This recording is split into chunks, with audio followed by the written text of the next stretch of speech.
I'm very excited to be joined this evening. It's morning in Taipei, actually, evening in Los Angeles. Sometimes we just say good local time. Good local time.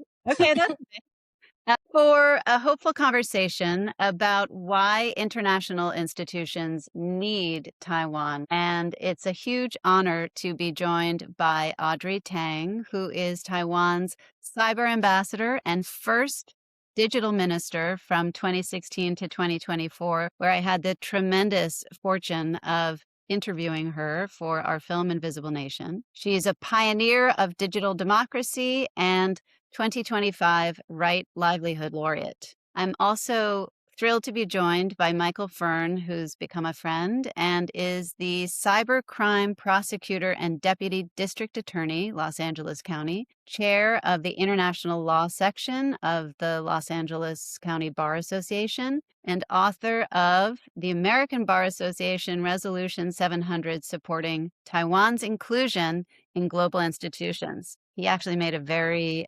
moving short video, which is on my Substack, which I will reshare to everybody because it's about Resolution 2758, which we will talk about, and how Taiwan really should be included in the UN. So global governance is at a crossroads, and the world is witnessing escalating geopolitical fragmentation from Russia's nuclear threats to China's intentions toward Taiwan, to the unraveling of the Western alliance under America's now chaotic turn. At this moment of uncertainty, Taiwan's exclusion from major international organizations poses a defining question for the future of global legitimacy. This hopeful conversation envisions what a more inclusive, plural, and effective international order might look like, one that recognizes contribution, not coercion, as the basis of participation. Thank you both for being here. Thank you, Audrey. Thank you, Michael. Thank you. And I do want to state on the outset that the views expressed are my own, do not necessarily represent the views of any entity I'm employed by or affiliated with. Yes, thank you very much for Okay, sharing your likewise. personal. Okay, great. Thank you. Thank you both. So, why is Taiwan's inclusion in international organizations urgent today? Audrey, can you start us off? Sure. I think the biggest misunderstanding so far is conflating participation with recognition. Sometimes we hear this idea that a zero-sum sovereignty battle is happening in international organization, but it's actually a public interest question because most international organizations run on functional participation. So about sharing data, about following standards, coordinating in emergencies. And Taiwan's track record in WTO and APEC proves that contribution-based participation just works without touching diplomatic recognition, zero-sum battle. And the main misunderstanding that I personally face is about the UN Resolution 2758. The legal analysis by the German Marshall Fund, the UK Parliament, European Parliament now confirms that the resolution does not actually mention Taiwan, nor does it determine Taiwan's status, and so it does not preclude participation. However, for many decades, Beijing treats it as a blank check. And so it is not actually a blank check. So who needs to hear this? I think the permanent representatives and secretariat officials who mistake political pressure for legal obligation. That's one. And the administrative inertia is not international law. So like-minded democracies who depend most on multilateral reliability must also hear this because they have the most to gain from insisting those systems work as designed. Incredibly well said. I hope everyone can absorb this. I'm very happy. I'm going to give the transcript to this panel in addition to the video so that people can really review your carefully thought out words and really absorb them. It's very important. Michael, do you have anything you'd like to add to that answer? Sure. Yeah. I think one of the most misunderstood arguments to somehow not include Taiwan is that it somehow will raise tensions with Beijing, or that it would be a catalyst for conflict to recognize or to include Taiwan. I actually think it's the opposite. I think that including Taiwan and recognizing Taiwan is what allows for the region to maintain sort of peace and stability. And I think the invisibility of Taiwan is a risk, frankly, for conflict. And because that's part of really the long-term strategy of the PRC is to isolate Taiwan, not have Taiwan have relations with other countries in order to better be able to perhaps, uh, use force to take over one day. So I think the more that Taiwan is interconnected with the world, both economically as well as diplomatically and politically, the stronger there is for stability and peace in the Indo-Pacific region. Yes, thank you so much. In fact, from a law and security perspective, Michael, what are the tangible risks when Taiwan is cut off from cooperation, whether in public health, cybersecurity, aviation safety? Well, Taiwan is sort of at the forefront of these areas. I mean, Taiwan uh, there is one of the sort of frontiers in terms of cybersecurity and defense. It's constantly being probed and attacked by different groups, many of which we believe are from the People's Republic of China. And there's a lot I think the world can learn from that in the same way that a lot of the Baltic states have experienced cyber attacks from Russia. A lot of these smaller states that are sort of on, you might say, the periphery in terms of our consciousness, they actually are great places where I think the world can learn about some of these authoritarian regimes, what they're trying to do to undermine those societies. In terms of public health, I mean, goes without saying, Taiwan has a fantastic public health system, and It has the world's best, least expensive public system. yeah, and they were at the forefront of sort of giving the world warnings regarding COVID-19 and the alerts they received from contacts in China. I think if they had been heeded to, may have helped prevent the destruction that we saw during the pandemic and the lockdowns. And I mean, they were one of the most successful countries because of their proactive policies and setting in place sort of the quarantining well before many countries were doing that with China. Yes, in fact, Yeah. Mhm. Audrey May I has jump in? Yeah. yes, because I remember from our interview in Taipei, the, "Humor before rumor," was it? I mean, you spearheaded of the brilliant Yes. campaigns that got people in Taiwan up to speed on what to do with COVID lockdown. Please share. Yeah.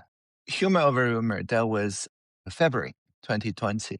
We just started rationing out masks. I remember speaking at CSIS how important that was. And the real time pharmacy mask inventory was open sourced and open data to provide to all the civic technologists, which within 72 hours, they built dozens of apps to help citizens find resources. And peer review research confirmed that this kind of public sector transparency enable rapid grassroots response while reducing panic. So instead of one side saying, you need the highest grade N95 mask, the medical mask we're rationing out is just a placebo, and the other side saying it's ventilation, it's aerosol mask hurts you, and N95 kills you. It doesn't polarize like that in Taiwan. In fact, we roll out a very funny meme, a Shiba Inu, a cute dog, putting her mouth with a mask and then a paw saying, mask protects you from your dirty, unwashed hands.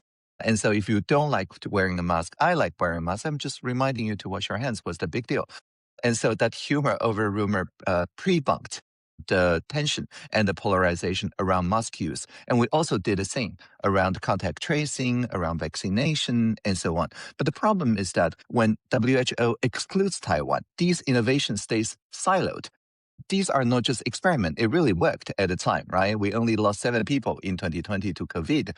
But And they because they could not become part of global training, exercise standards, or reporting protocols, those interoperable trust stay in Taiwan and a few partners like New Zealand, which does learn from the Taiwan playbook. So exclusion keeps Taiwan isolated, but the real harm is to the global health. absolutely, and I mean, it's not enough that I personally learned humor over rumor and that, I had the advantage of learning from Taiwan. I wish and through this movie, we hope the whole world can see and learn from Taiwan, but including Taiwan in international organizations like the World Health Organization is what will make the real difference. So I know your incredible work and all this brilliant innovation you had, these ideas, they need to be shared. Speaking of that, Audrey, the fact is Taiwan has built some of the world's most responsive digital systems. How does exclusion weaken the global capacity to respond to crises that demand openness and data sharing? That's a great question. I think what Taiwan has built is three layers. One is the technical and professional access, not just in health data, as we just learned about, but also about public health in the environmental sensing area. We have some of the most dense networks for environmental sensing, not just climate, but also air quality, water quality, noise levels, and so on and so forth. And so we actually turned it into basic education. That's the second layer. So not just the expertise, but also the educational materials.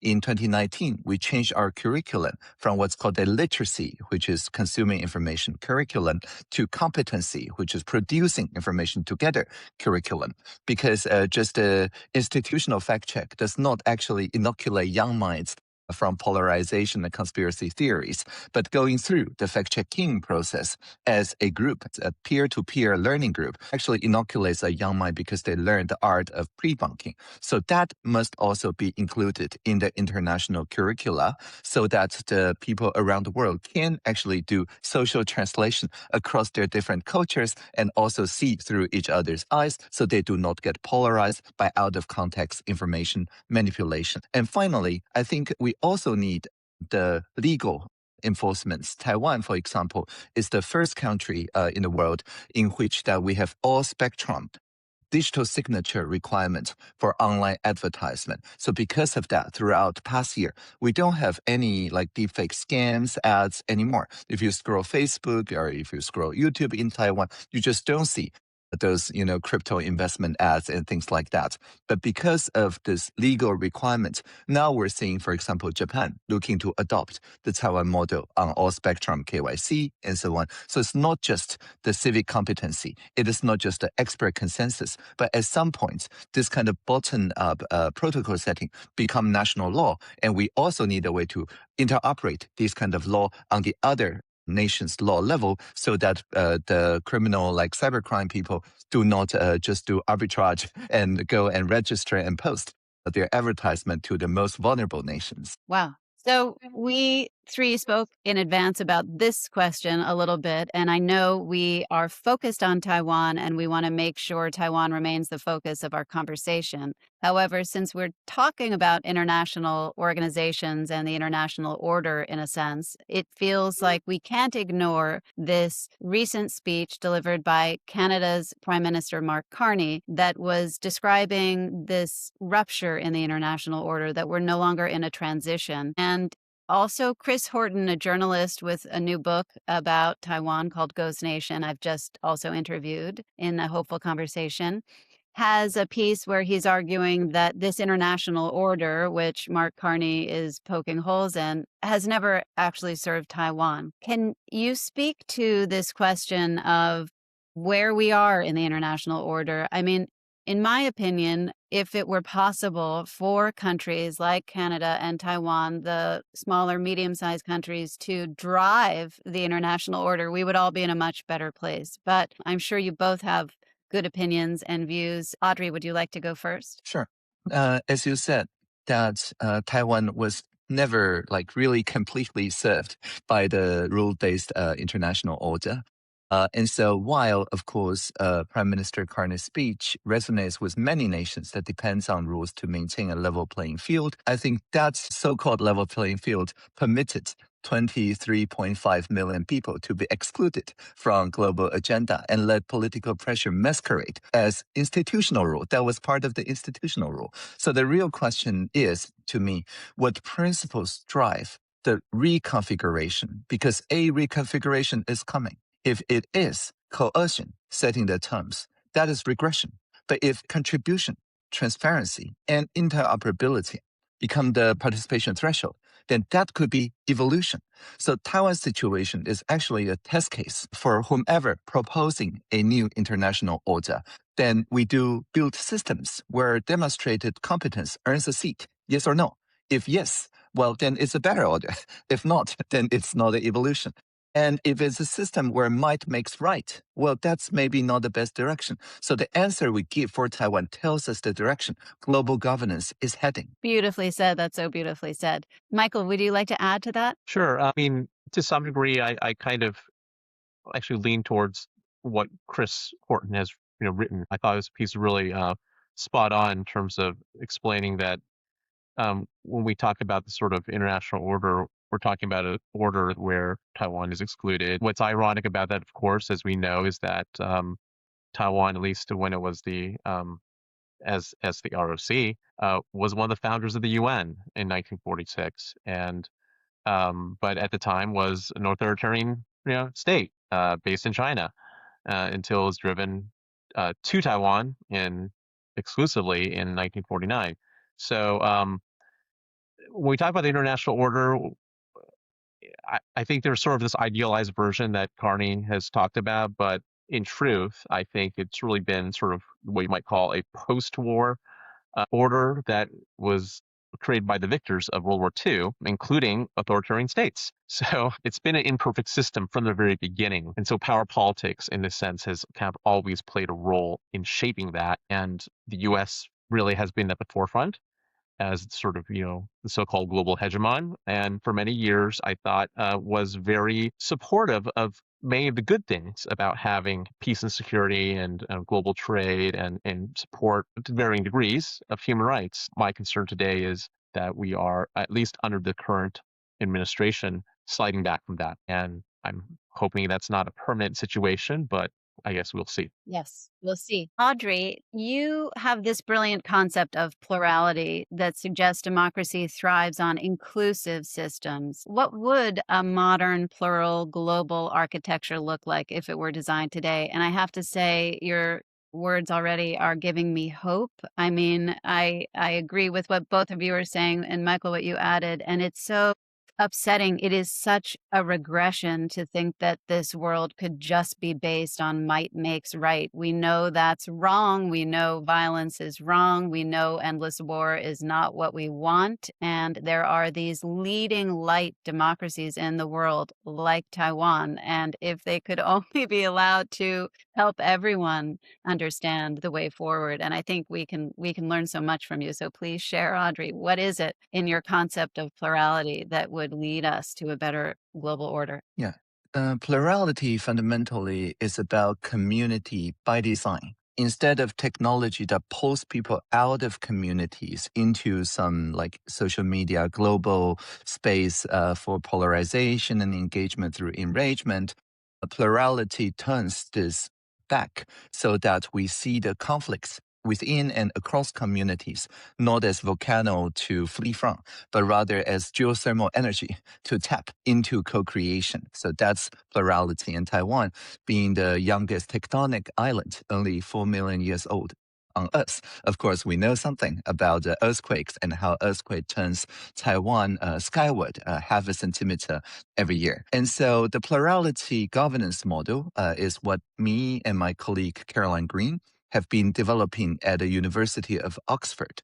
We saw it that the idea of a human and AI systems and many other systems interoperating.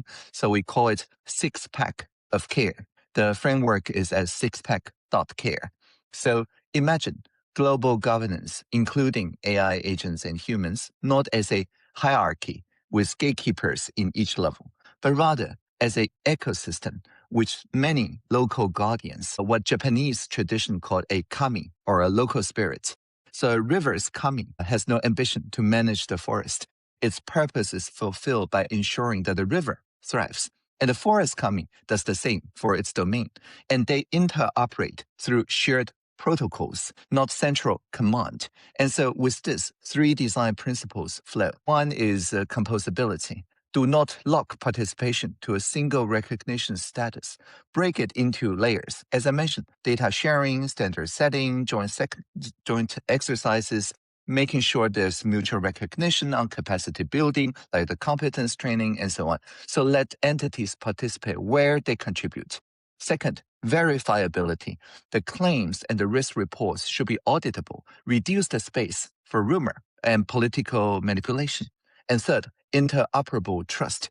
In domains like health, aviation, technical agreements for cross-border cooperation should be protected from the political frustrations, so expertise must flow even when politics is gridlocked. So the summary is that the modern architecture for governance should just work like how AI agents and humans interact on the internet, focus on protocols and interoperability, not a single power center deciding who gets to connect. So inspiring. It's so inspiring. Michael, can international law adapt the existing structures, or does justice for unrecognized nations require building something entirely new? Well, with the caveat that I am not an expert in international law, I just happen to be a lawyer. From my observations being on the outside, I think there needs to be some fundamental changes in the way things work. I mean, we kind of saw that already in 2022 when Russia went full-blown invasion of Ukraine. Russia used its current veto to basically block the Security Council from undertaking sort of actions, and it's still on the Security Council. I mean, we have sort of two of the world's leading authoritarian states, Russia and China, as permanent members. Again, that's part of the post-World War II international order. So I think there needs to be some fundamental changes. I guess I don't particularly have confidence that the UN can reform itself because the UN itself is financially strapped. It depends on China for its funding, and the US has kind of pulled out its funding. So if anything, I think the UN will be even less effectual in terms of advancing issues regarding human rights um, and peace, security, and taking stands in favor of smaller nations and their democracies. That's my concerns. What replaces it? I have no idea. But Audrey's telling us. okay, go ahead, Audrey. Yeah, if you have. Audrey is giving us hope for the future. But I have a follow-up question for you, Michael. In transnational law enforcement, cooperation depends on trust and data sharing. How does Taiwan's exclusion make all of us more vulnerable to cybercrime and disinformation? Yeah, well, I think it's part of it's because Taiwan is really at the forefront of the attacks every day by China, but between hacking, infiltration, and disinformation campaigns, the use of Chinese apps, I think, sort of spreading that disinformation is something the U.S. has also kind of looked at. But I think Taiwan, because of its proximity and because of the fact that it's also, of course, a leading leader in sort of the tech space, that there's so much that can be learned from Taiwan's experiences in handling its own cybersecurity, but also being a place where you've got that critical supply chain of both talent and hardware and software to address some of these issues. And so I'd love to, learn more from Audrey actually on some of the maybe policies or laws in place in Taiwan that perhaps could be adapted elsewhere in other countries that are, looking at that threat. Audrey, Yeah, you have this expertise. And of course, please, if you want to share more on this question that Michael's raised and your brilliance on disinformation fighting for Taiwan is great. Yeah, so I just co-authored a piece on Science, the journal, that talks about the malicious AI swarms and how to overcome them. Because nowadays, disinformation, which by definition is something false, is giving way to the vibe attacks. Thousands of AI agent-driven accounts, each sharing a piece of news that is actually quite factual, but they feel very strongly about it, and there's nothing wrong about feeling very strongly, except, of course, it is kind of surrounds you and creates the illusion of consensus, like astroturfing. Maybe you have seen a meme where a dog is in a house full of fire, but the dog feels the warmth and the light and say, oh, this is fine. But of course, this is not fine. This is surrounding each person with not genuine human connection, but rather through the synthetic intimacy caused by AI agents, which are all like superhumanly persuasive across cultural boundaries. And so to fight that, is not just about fact checking. To fight that is not just about looking at the content layer. In fact, the content layer is almost useless now because the synthetic intimacy can actually make like direct messages and various small group chats and so on, renders most of the public information ecosystem place, the defenses almost like useless now. So the way that Taiwan has been fighting it is not about the content layer, but rather about the actor and the behavior layer. For example, a couple of years ago, we sent 200,000 text messages to random numbers around Taiwan. So we know they're a resident. And that each person received that from 111, the certified government number, so they know it comes from the government. It only contains one message. There's deepfake threatening information insecurity and information integrity online. What should we do together? So this is not me, the minister, doing anything top down, but rather people brainstorming. And then we invite people. Thousands have volunteered, but we chose 447 people as statistic microcosm of the Taiwanese population. So the same ratio on gender, age groups, and so on. And in groups of 10, they deliberated online, each person looking at 9 other people with the ground rule that you have to convince each other in order for your idea to become law. And so, for example, one room says, let's make sure all the advertisements online are displayed like a cigarette label, say probably scam. But only a digital signature can take it down because then there's a fiduciary authentication. Good idea. Another says if Facebook or YouTube post something without a digital signature and somebody lost $7 million or $8 million because of it, then Facebook needs to be jointly liable for the damage because they certainly did not subscribe to that message. So it's actually partner in crime. Another very good idea. The third room said TikTok at the time did not have a Taiwan legal representative office. And so what if they just ignore our liability rules? Well, let's slow down connection to TikTok 1% every day they ignore us, throttling, not the censorship. And the Xiaohongshu Red Book actually triggered this clause. And so after that, we use AI systems to weave together those brilliant ideas immediately. And people voted on it at the end of that day. And 85% of this mini public agreed, and the other 15% can at least live with it. And so this passes law in just a few months. And so, which is why throughout past year, there's no deepfake scams, as I mentioned, in Taiwanese social media, but also because cybercrime is not a partisan issue. There's no pro-cybercrime party. And so it actually made our polity anti-fragile instead of one side arguing for freedom of speech and the other side saying, oh, you have to have public safety in mind. These two actually added to one another, like the plate bumping into plate and pushing Yushan, the Jade Mountain, upward. So I think not just the legislation as a result of this, but the process itself is widely shareable. I love it. I love all these visual metaphors you keep giving us, too. It's very evocative. We need to make a Miyazaki film or a Taiwanese animated film to demonstrate all of this next. Yes. Audrey, what incremental reforms could global institutions make now to include Taiwan, even symbolically, without requiring full recognition? Yeah, that's the 3 layers that I talk about, and I'll be very concrete. On the technical and professional layer, I think, for example, WHO, they have technical meetings, and Taiwan did participate from time to time.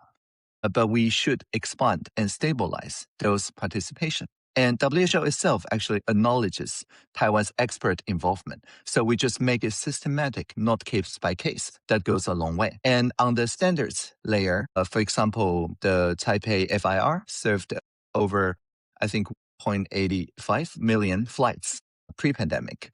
And so excluding the Taipei FIR airspace from the ICAO status setting and information exchange is a system failure, not a policy or political choice. And so, for example, during the 2022 PLA exercises, Taiwan had to rely on Japan and Philippines to reroute civilian flights because ICAO was kind of stuck as an option. And so resolving that will also help a lot. And finally, the legal interoperability. Taiwan has been excluded from Interpol for over 4 decades now. So at minimum, we need a direct cooperation window for human trafficking, fraud networks, cybercrime incidents. And I think that was not a disputed issue. I think criminals should not benefit from institutional gaps. There's no pro-organized crime international faction, last I checked. So I think the political opening really exists because democratic parliaments have now clarified that the UN Resolution 2758 does not preclude Taiwan's participation. And the ABA passed the Resolution 700 supporting this inclusion. So I think secretariats today no longer need to treat political pressure as a legal obligation on the 3 layers. Yes, brilliantly said. Michael, do you have anything you'd like to add to that? Well, obviously, the practical challenge is the fact that China remains perhaps even more influential in some respects than the US in the shape of these international bodies. such as WHO, Interpol, and the like. Interpol has had a PRC secretariat, and so has WHO, for example. And the challenge is really Taiwan, at a functional level, just needs to get sufficient votes from the member states of those organizations in order to join. Well, how do you do that? Part of that is sort of the Taiwan's need to expand its international allies, and it doesn't have to be from all the big countries. It can be small countries, and that's the challenge.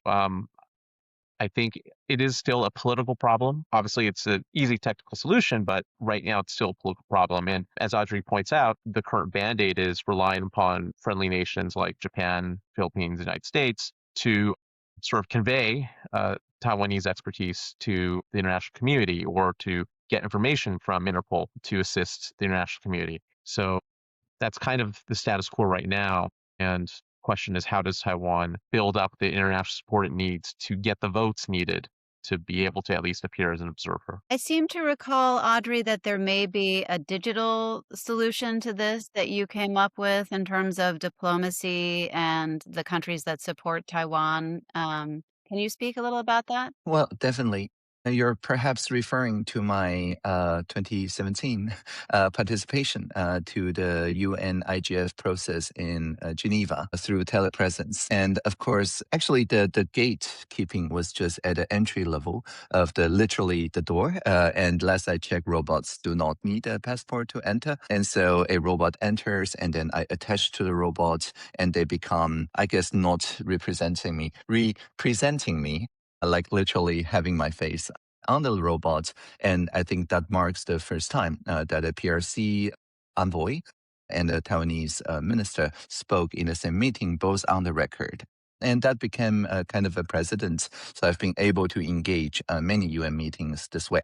But this is not just about using telepresence to bypass politics. I think this is also a demonstration, not just a protest, a demonstration that open, verifiable, replicable cooperation can build trust across communities, even when formal channels are blocked. In a sense, we also had a dialogue between the PRC envoy and me on the UN IGF at that time, and on the record at that. And then we have seen many people replicating this way. And of course, during the pandemic, that became the norm. Yes, so brilliant. Finally, this is actually our last question, but of course, if either one of you wants to add more of your expertise or knowledge to the conversation, and we can go on a little bit longer, please do. But the last question is, what are the lessons that mid-sized democratic nations like Taiwan can draw from Taiwan's resilience in navigating a system that seems stacked against them? So I guess it's expanding, extrapolating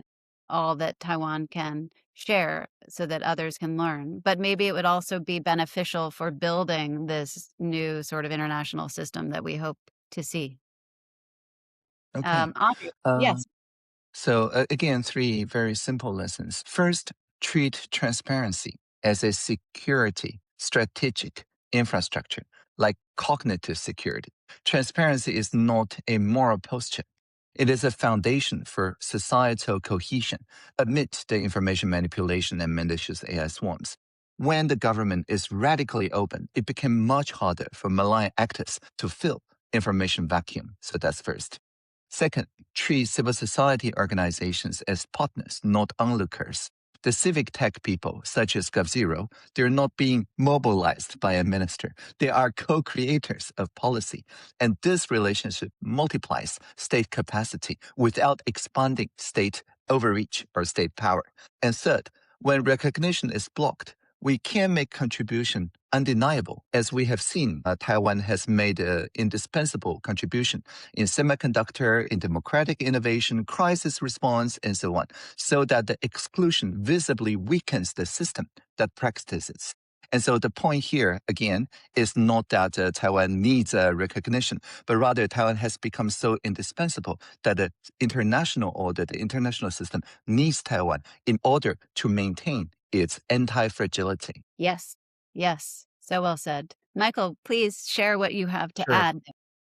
I mean, what comes to mind is the quote from Ben Franklin that we must all hang together or we will hang separately. And I think that's sage advice that still applies today for a lot of smaller countries. Just as the current example of the Russia's invasion of Ukraine, we know that a lot of the armaments that Russia is using actually has chips that were manufactured in Taiwan. And so Taiwan is a critical part of that supply chain. And other countries, I think, in frankly, the international system needs to include Taiwan to better be able to address that issue of the proliferation of these chips to countries that are using it as means of bombarding and invading other nations.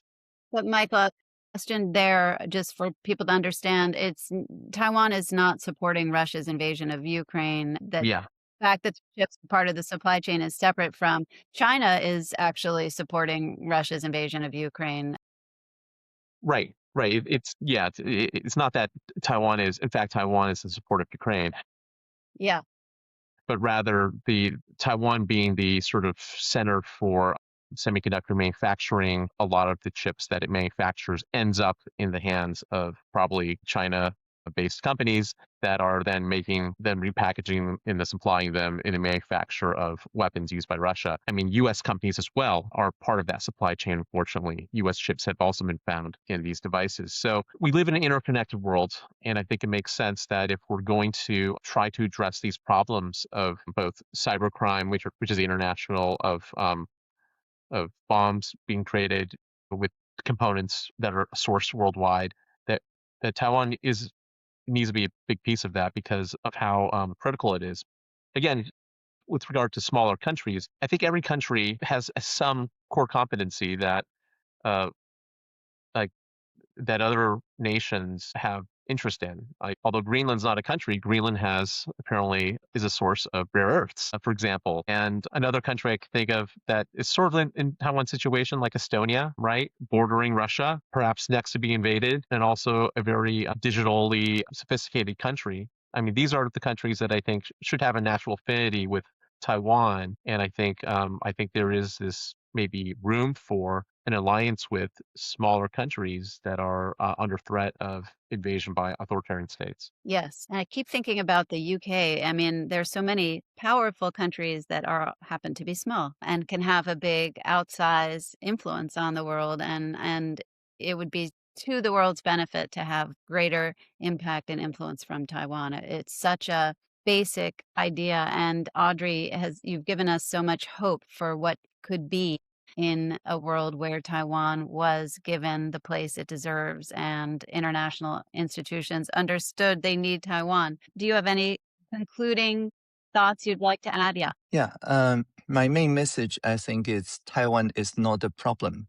Taiwan is the solution. If Taiwan is excluded, this is a systemic risk the whole world carries. When we let contribution be blocked by coercion, then we teach institutions that power rewrites rules. But when we instead design participation that is composable, verifiable, and interoperable, then we repair the global cooperation's legitimacy.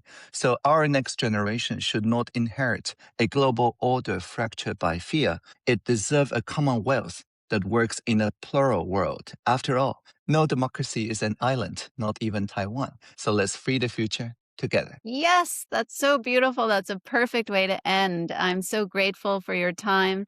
Thank you, Audrey. Thank you, Michael, for being here. Thank you for all the people who will watch and read this. And we hope to bring this world to a better place through Taiwan. Thank you. Thank you. Thank you. Live long and prosper. Yes.